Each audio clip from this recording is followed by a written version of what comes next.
Hello दोस्तों, welcome to toppers तक। Class 10th की मैथमेटिक्स में आप सभी का एक बार फिर से स्वागत है।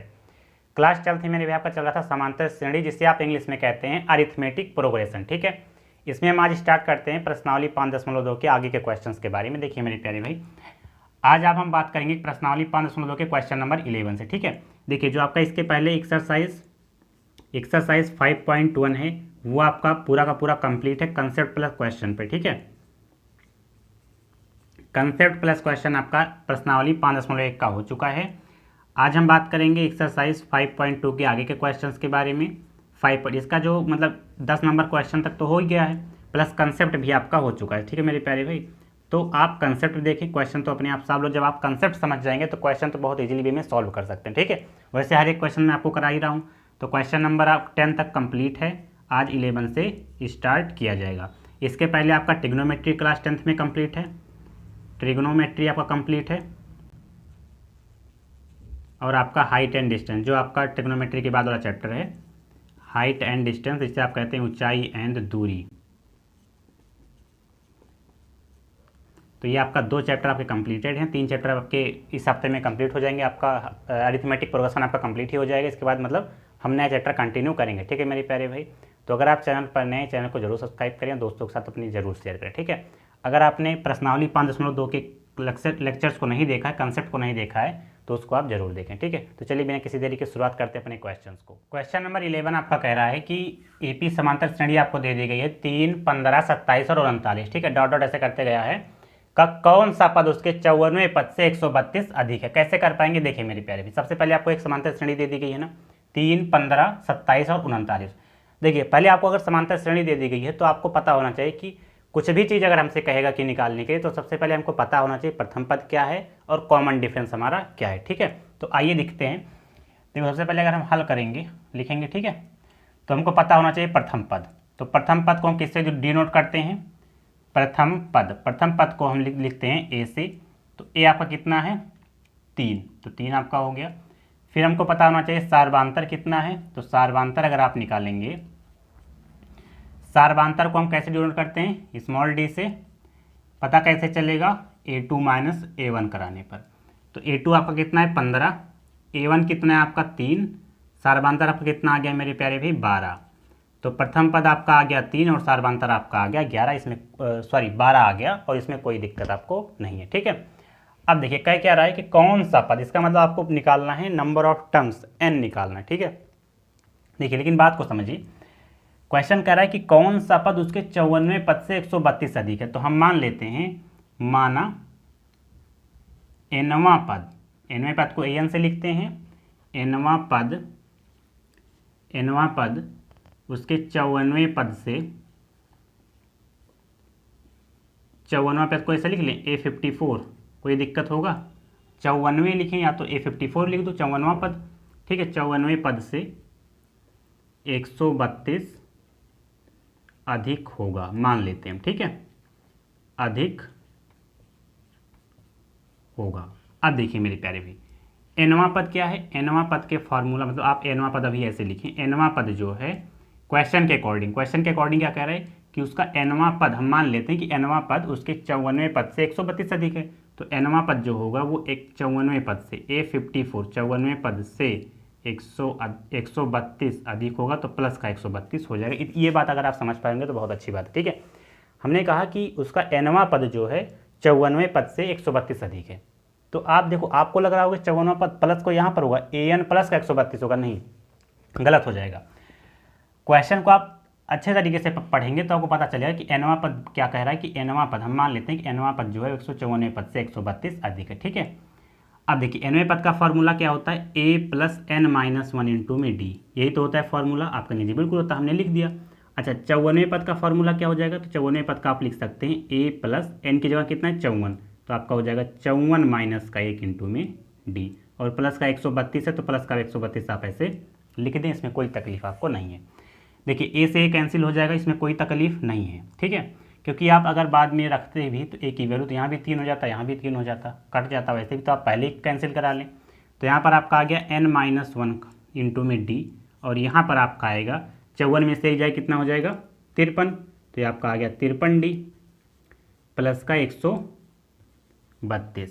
अब देखिए मेरी प्यारे भाई, निकालना आपको n ही है, d की वैल्यू कितनी है 12, तो n-1 इंटू में कितना हो जाएगा आपका 12 हो जाएगा।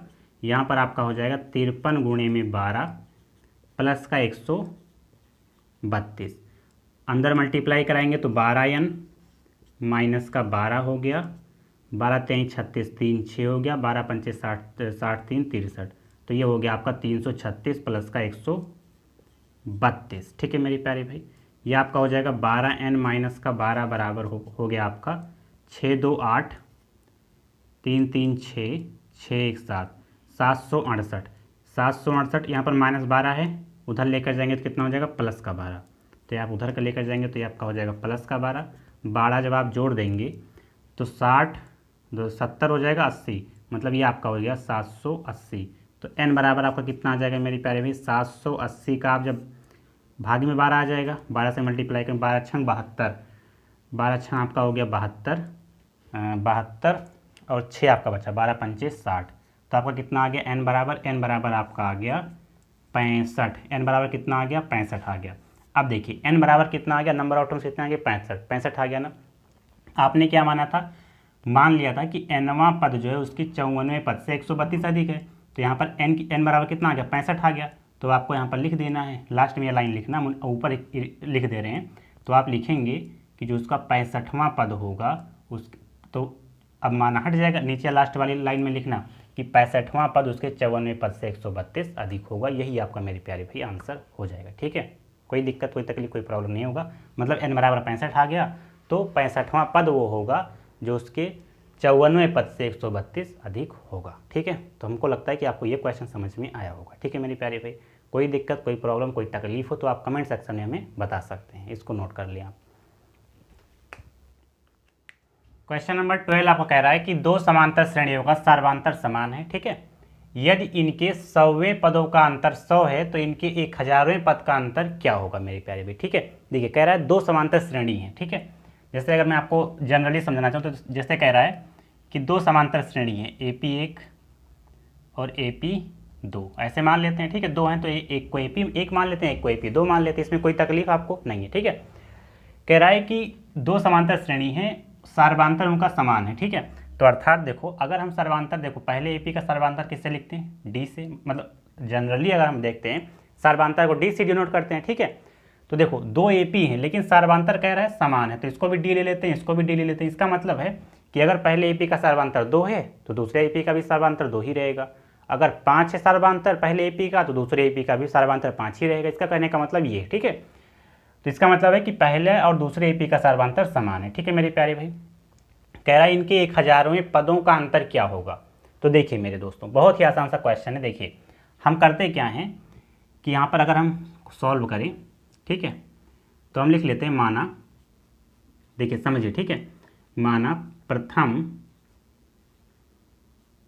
इस तरह से लिख लेना, माना AP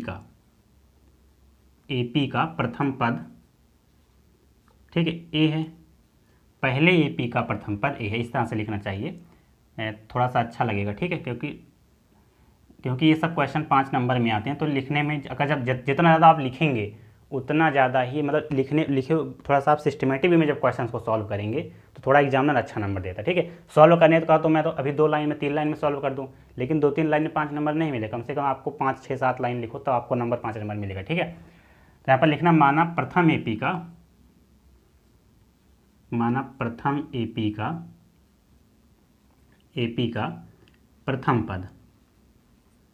प्रथम पद क्या है, प्रथम पद आपका A है। ठीक है, और सर्वांतर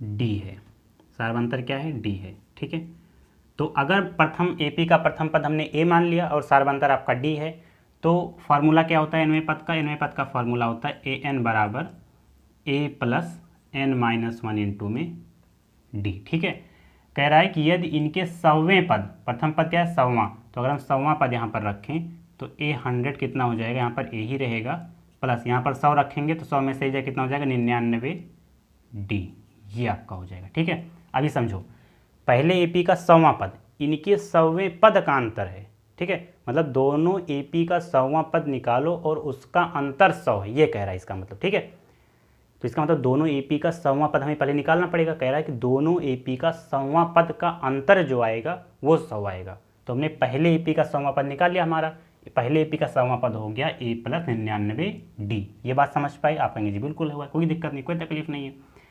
फिर आप क्या करेंगे, प्रथम AP हो गया, अब आप दूसरे AP का, तो दूसरे AP का माना द्वितीय AP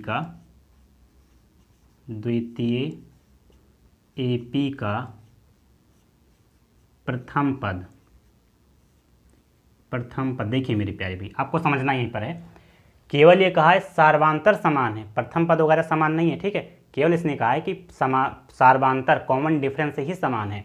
तो अगर हम यहाँ पर प्रथम पद अगर पहले AP का A ले लिए थे, तो यहाँ पर आप क्या ले लेना, A' ले लेना, मतलब डिफरेंट लेना, A' लेना। यहाँ पर स्मॉल A लिया तो यहाँ पर कैपिटल A ले लेना। ठीक है, डिफरेंट रहेगा। और सार्वांतर क्या रहेगा, सार्वांतर समान रहेगा। तो यहाँ पर आप लिखेंगे और सार्वांतर क्या रहेगा आपका, D ही रहेगा, सार्वांतर D है। जैसे यहाँ पर देखो क्या कह रहा था कि दोनों AP हैं, सार्वांतर समान रहेगा। तो यहाँ भी अगर आपने सार्वांतर D लिया तो यहाँ पर भी आपको D लेना पड़ेगा। तो इसका 100वां पद क्या हो जाएगा, A 100 पर अगर आप निकालेंगे तो A' हो जाएगा प्लस का 99D, बात वही आएगी। प्रथम AP का 100वां पद क्या हो जाएगा, A + 99D, और दूसरे AP का 100वां पद क्या हो जाएगा, A' 99D हो जाएगा। बात खत्म, क्लियर है? ठीक है, अब देखिए क्वेश्चन के अकॉर्डिंग इनके 100वें पदों का अंतर क्या है, 100 है। मतलब जो आपने, अच्छा यहाँ पर भी डैश ही रहेगा, यहाँ पर भी डैश ही रहेगा। ठीक है, क्योंकि अगर आप nवां पद निकाल रहे हैं तो nवां पद 100 का, पहले AP का nवां पद, दूसरे AP का nवां पद, तो यहाँ पर क्या हो जाएगा, डैश लगा देते हैं। कह रहा है कि इन दोनों AP का जो 100वें पद का अंतर है, तो A100 माइनस का A' कह रहा है 100 दिया गया है।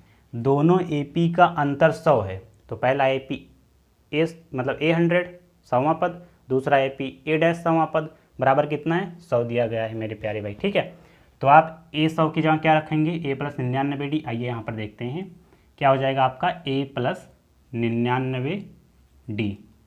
100वें पद का जगह क्या हो गया, A + 99D। A' 100वें पद का जगह क्या हो जाएगा, माइनस लगाएंगे आप। जब आप यहाँ पर क्या हो जाएगा, A' हो जाएगा, लेकिन माइनस के अकॉर्डिंग क्या हो जाएगा, माइनस हो जाएगा, क्योंकि प्लस माइनस माइनस होता है। ये आपका हो जाएगा 99D, किसके बराबर हो जाएगा, 100 के बराबर हो जाएगा। बात क्लियर मेरे प्यारे भी? देखो plus 99D minus 99D cancel हो, क्या आपका क्या बचा, A माइनस का A' बराबर 100। ये बात आप समझ पाए, इसको समीकरण नंबर 1 मान लें। यहाँ तक तो आपको क्वेश्चन हो गया कि दोनों AP का 100वें पद का अंतर 100 आपका हो गया। अब देखिए, अब कह रहा है कि तो इनकी 1000वें पद का अंतर क्या होगा, तो इनकी 1000वें पद का अंतर क्या होगा। देखिए इसी प्रकार समझना कि मान लेते हैं प्रथम AP का प्रथम पद A है और सार्वांतर D है, तो 1000वां पद अगर आप निकालेंगे, 1000वां पद पहले AP के लिए निकालेंगे अगर आप, तो क्या हो जाएगा, A + 999D। यहाँ पर क्या रखेंगे, 1000 में से कितना हो जाएगा, 999D। और दूसरे AP का अगर आप 1000वां पद निकालेंगे तो क्या हो जाएगा, यहाँ पर डैश लगाएंगे ना, यहाँ पर वही बात हो जाएगी, A' प्लस का 999D। कोई तकलीफ आपको होगा, नहीं होगा। अब कह रहा है कि इनका डिफरेंस क्या होगा, तो हम मान लेते हैं कि जो आपका 1000वां है इन और इसका डिफरेंस, दोनों का डिफरेंस A' 1000वें का डिफरेंस क्या है, हम मान लेते हैं x है। हमको पता नहीं, हमको यही निकालना है, x हमको ही निकालना है। ठीक है, अब देखिए A100 100वां पद क्या ये आपका है, A + 999D माइनस का A' 1000वां पद ये आपका है A' माइनस प्लस माइनस कर देगा, ये आपका हो जाएगा 999D बराबर किसके, x के। ठीक है, तो आप यहाँ पर देखेंगे प्लस का 999D माइनस का 999D कैंसिल हो गया, तो A बराबर आपका आ गया, sorry A minus A', A minus का यहाँ पर A बचा, यहाँ पर माइनस का A' बचा, बराबर किसके, x के। ये आप समीकरण नंबर 2 मान लें। ठीक है, अब देखिए एक सेकंड, आपको दिख रहा है नीचे कि नहीं दिख रहा है, बिल्कुल दिख रहा है। ठीक है मेरे प्यारे भी, अब आप देखें कि जो समीकरण नंबर 1 है, A माइनस A' का मान कितना है, 100 है, तो A माइनस A' की जगह कितना, यहाँ पर x देखो, अगर आप तुलना करा लें या वैसे देख लें कि A माइनस A' की वैल्यू कितनी है, 100 है, तो यहाँ पर आप रख भी सकते हैं कि A माइनस A' कितना है, 100 है, तो यहाँ पर जो आप रखेंगे A माइनस A' की वैल्यू 100, तो 100 बराबर कितना हो जाएगा, x हो जाएगा। तो x बराबर कितना हो जाएगा मेरे प्यारे भाई 100। तो x की वैल्यू कितनी आ गई 100। तो आप कह सकते हैं अतः इनके 1000वें पद का अंतर 100 होगा। तो यहाँ पर आप लिख लेना कि अतः इनके 1000वें पद का अंतर, मतलब इस AP के 1000वें पद का अंतर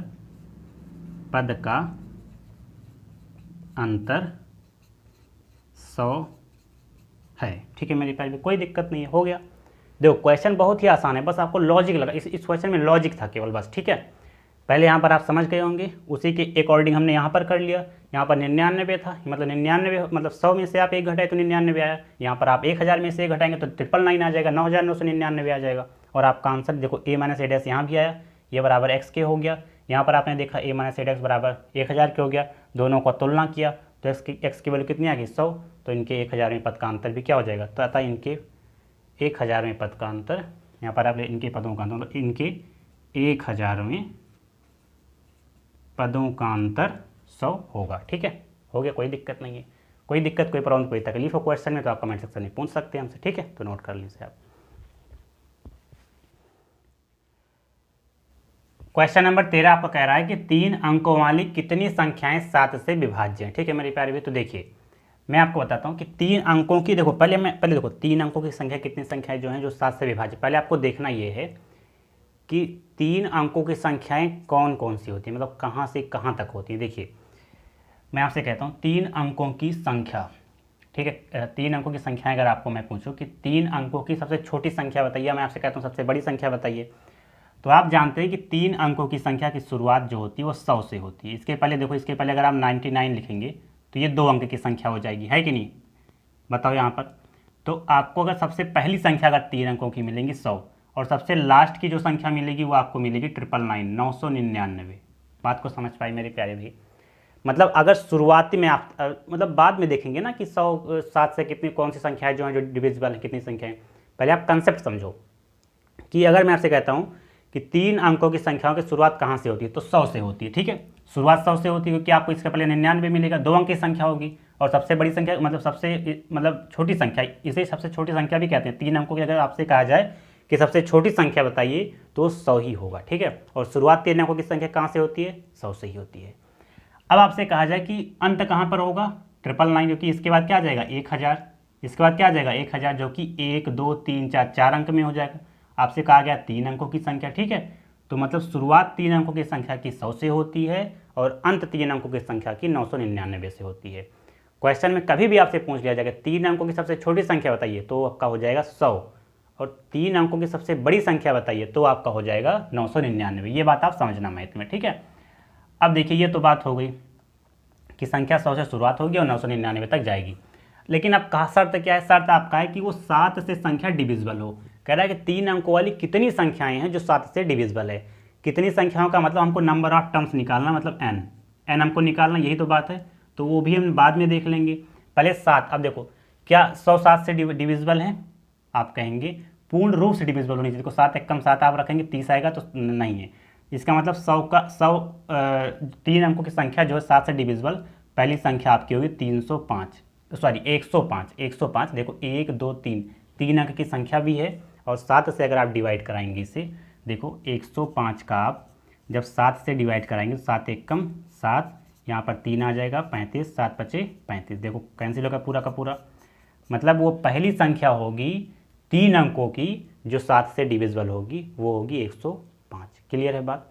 मैं आपसे कहता हूँ उसी प्रकार से दूसरी संख्या बताइए, दूसरी संख्या, तो आपका हो जाएगा 112।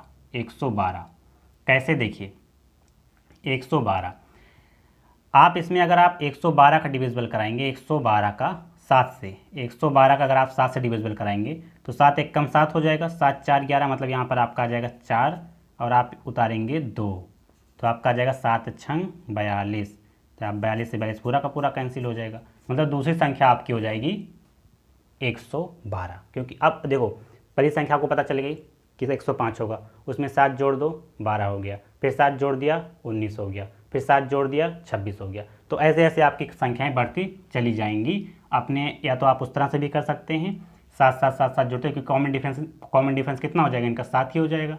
कॉमन डिफरेंस कितना हो जाएगा 7। अगर मैं तीसरी संख्या पूछूँ कि जो 3 अंकों की हो, 107 से डिविजिबल हो, तो 7 इसमें और जोड़ दो 112 में, तो आपका कितना हो जाएगा 119। लेकिन अब बात ये आती है कि जो 999 है 399, अब 399 क्या 7 से डिविजिबल है? क्योंकि आपको पहली संख्या अगर पता हो जाए, पहला पद पता हो जाए, कॉमन डिफरेंस पता हो जाए, और आपको अंत वाली संख्या पता हो जाए 3 अंकों की जो 7 से डिविजिबल है, तो आप नंबर ऑफ टर्म्स निकाल सकते हैं। तो लास्ट वाली संख्या आपकी देखो 999, आपको कंसेप्ट लगाना पड़ेगा। देखो ऐसे तो किसी को पता नहीं, कंसेप्ट लगाना पड़ेगा। अगर आप 7 से डिविजिबल कराते हो, देखो 7 एक कम 7, ये कैंसिल हो गया, 2 बचा 29 हो गया, 7 चौके आपका हो गया 28, 7 चौके कितना हो जाएगा 28 हो जाएगा। यहाँ पर आप 1 उतारेंगे, ठीक है। अच्छा 19, अब देखो 19 7 तरीका 21 ज़्यादा हो जाएगा, 7 दुनाई 14, अगर यहाँ पर 4 आ जाए, 9 की जगह कितना आ जाए 4 आ जाए, तो यहाँ भी आप 4 उतारेंगे, 7 दुनाई 14, तो 14 का 14 पूरा का पूरा क्या हो जाएगा कैंसिल हो जाएगा। इसका मतलब जो आपका लास्ट से लास्ट की संख्या जो 3 अंक की होगी, जो 999 पहले कितना आएगा 994, तो आपकी जो लास्ट की संख्या होगी 994, 3 अंक की है भी 1 2 3, और ये 7 से डिविजिबल होगी। ठीक है मेरी प्यारी भी, समझ पाइए आप। तो इस तरह से आप देखो लॉजिक लगा पाएंगे तभी आप क्वेश्चंस को सॉल्व कर पाएंगे। ठीक है, तो देखिए अगर मैं आपसे कहता हूँ प्रथम पद बताइए तो कितना हो जाएगा आपका 105। अगर मैं आपसे कहता हूँ कॉमन डिफरेंस बताइए तो 112 में से 105 घटाएंगे तो कितना आ जाएगा 7 ही आ जाएगा। ठीक है, अगर मैं आपसे कहता हूँ लास्ट अंतिम पद बताइए, एल से डिवाइड करते हैं तो आपका आ जाएगा 994। अब बात को समझिए, फार्मूला क्या होता है, नंबर ऑफ टर्म्स निकालने कह रहा है कितनी संख्याएं, तो नंबर ऑफ टर्म्स, ठीक है, तो कितना होता है लास्ट टर्म L माइनस ए, अंतिम पद माइनस प्रथम पद बटे में कॉमन डिफरेंस D प्लस का 1, ये आपका फॉर्मूला होता है। बस अब खत्म काम। प्रथम लास्ट टर्म कितना आपका 994, 994 माइनस का प्रथम पद कितना है 105, कॉमन डिफरेंस कितना है 7 प्लस का 1 कर देंगे, तो देखिए नंबर कितना आ जाएगा नंबर ऑफ टर्म्स, यहाँ से आप कैंसिल जब कराएंगे तो आपका आ जाएगा 9, 14 में से 5 जाएगा 9, यहाँ पर आपका आ जाएगा 8, 9 में से 1 जाएगा आपका आ जाएगा 8 बटे में 7 प्लस का 1, 7 से भाग करें 7 एक कम 7, 7 एक कम 7, 1 7 दुनाई 14, 4 8 7 7 49, तो n बराबर आपका कितना आ गया, n बराबर आपका आ गया 128। तो आप क्वेश्चन पढ़िए, कह रहा है कि 3 अंकों की कितनी संख्याएं हैं जो 7 से विभाजित हैं, तो 3 अंकों की मतलब 100 से लेकर 999 के बीच में 128 संख्याएं होंगी जो 7 से डिविजिबल होंगी। ठीक है, अगर आपसे पहली संख्या पूछी जाए कि जो 7 से डिविजिबल है 105, दूसरी संख्या 112, तीसरी संख्या 119, 7 7 7 7 जोड़ते चले जाएं 994, मतलब लास्ट वाली संख्या अगर आपसे पूछा जाए तो 994, और आपसे पूछा जाए कि अगर 3 अंकों की कितनी संख्याएं होंगी जो इन दोनों के बीच में 7 से डिविजिबल होंगी, तो 128 होगा। ठीक है मेरे प्यारे, आप समझ पाए होंगे, बहुत ही आसान सा क्वेश्चन था ये। ठीक है, तो नोट कर सकते हैं इसे आप। आइए मेरे प्यारे भाई, कह रहा है कि जो क्वेश्चन नंबर 14 कि 10 और 250 के बीच में 4 के कितने गुणज हैं। ठीक है, देखिए समझिए बात को, 10 दिया गया है और लास्ट आपको दिया गया 250, इन दोनों के बीच में पूछा है कि 4 का मल्टीपल, 4 का गुणज कितने हैं, कितने मतलब ऐसे हैं, तो इसका मतलब आपको नंबर ऑफ टर्म्स ही निकालना है कि इन दोनों के बीच में 4 के कितने गुणज है, तो नंबर ऑफ टर्म्स आपको ही निकालने हैं। फॉर्मूला आपको वही लगाना नंबर ऑफ टर्म्स का, अंतिम पद माइनस का प्रथम पद बटे में कॉमन डिफरेंस प्लस का 1 कर देना। ठीक है, तो देखिए सबसे पहले देखो क्या 10 आपका 4 का गुणज है, नहीं है, आप 10 का भाग कराओगे 4 से आप, तो क्या आ जाएगा 4 दुनाई 8, शेषफल 2 बच गया। गुणज का मतलब है कि आपका शेषफल जो है वो 0 आ जाए, तो 10 के बाद 11, 11 भी नहीं होगा 12, 12 का आप जब कराएंगे तो 4 3 कितना हो जाएगा 12 आ जाएगा, और कितना शेषफल कितना आएगा 0, तो मतलब पहली संख्या आपकी कितनी हो जाएगी 12। अगर हम दूसरी संख्या पूछें तो 12 4 16, क्योंकि आप जानते हैं 13 भी नहीं होगा, 14 भी नहीं होगा, 15 भी नहीं होगा, 16 क्योंकि आप 4 का मल्टीप्लाई करते चले जाएं, 4 3 12, 4 4 16, 4 5 20, तीसरी संख्या आपकी 20 हो जाएगी, ऐसे चलती जाएगी। लेकिन फंस कहाँ पर रहे हैं, फंस आपको रहे हैं लास्ट वाला जो 250 है कि ये 4 का मल्टीपल है, इसका मतलब 4 से गुणा मतलब पूरा का पूरा विभाजित होगा, शेषफल 0 आएगा। देखते हैं 4 से 4 5 20, 4 6 24, कितना हो गया 24 हो गया। यहाँ पर आप 1 आएंगे, यहाँ पर 0 आ जाएगा। ठीक है, तो आप देख रहे हैं 4 दुनाई 8, पूरा का पूरा विभाजित तो नहीं हो रहा, शेषफल आपका 2 आ जा रहा है, पूरा का पूरा विभाजित होना चाहिए। तो हम क्या करते हैं, देखो हम यहाँ पर कर देते हैं कितना कर दें, यहाँ पर हम कर देते हैं मेरे प्यारे भाई 48। अगर 2 आप कम कर दें, मतलब 250 में से अगर आप 2 कम कर दें, ठीक है, मतलब लास्ट वाला अगर आप 248 लेंगे, क्योंकि देखो 250 से कम ही तो है, इन दोनों के बीच में ही आपको देखना है, बाहर नहीं जाना, इन दोनों के बीच में। तो 248 क्या 250 के बीच में ही है, ठीक है, अंदर ही है। तो आप देखो 4 से क्या लेंगे, 4 छंग 24 हो जाएगा, ये सब कैंसिल, ये भी कैंसिल, 8 बचा, तो 4 दूना ही क्या हो जाएगा 8, ये भी क्या हो जाएगा कैंसिल हो जाएगा। मतलब लास्ट वाला टर्म आपका होगा 248, जो 4 का मल्टीपल है। तो आप बताइए प्रथम पद कितना हो जाएगा, 12 हो जाएगा। अंतिम पद आपका कितना है, अंतिम पद आपका है 248। अगर मैं आपसे कहता हूँ कॉमन डिफरेंस बताइए, तो आप 16 में से 12 घटाएं, कितना आ जाएगा आपका 4 आ जाएगा। अब आप फार्मूला लगा दें, क्योंकि आपको नंबर ऑफ टर्म से निकालने हैं। तो लास्ट पद L माइनस प्रथम पद A, common difference D plus का 1, फार्मूला आपका ये हो जाएगा। अंतिम पद कितना है आपका 248, माइनस का प्रथम पद आपका कितना है 12, कॉमन डिफरेंस आपका कितना है, कॉमन डिफरेंस है आपका 4, और ये आपका हो जाएगा प्लस का 1। अब घटाएंगे 48 में से 12 आप घटाएंगे, कितना आ जाएगा 6 आ जाएगा, यहाँ पर 3 आ जाएगा, यहाँ पर आपका आ जाएगा जो 236, ये तो आएगा 236, 37, 38, 48, और प्लस का ये आपका हो जाएगा 4 प्लस का 1। 4 से आप कैंसिल कराए, 4 पंचे 20 हो जाएगा, 3 बचा 4 नवा 36। तो n बराबर कितना आपका आ गया 59, और 1 कितना हो जाएगा 60।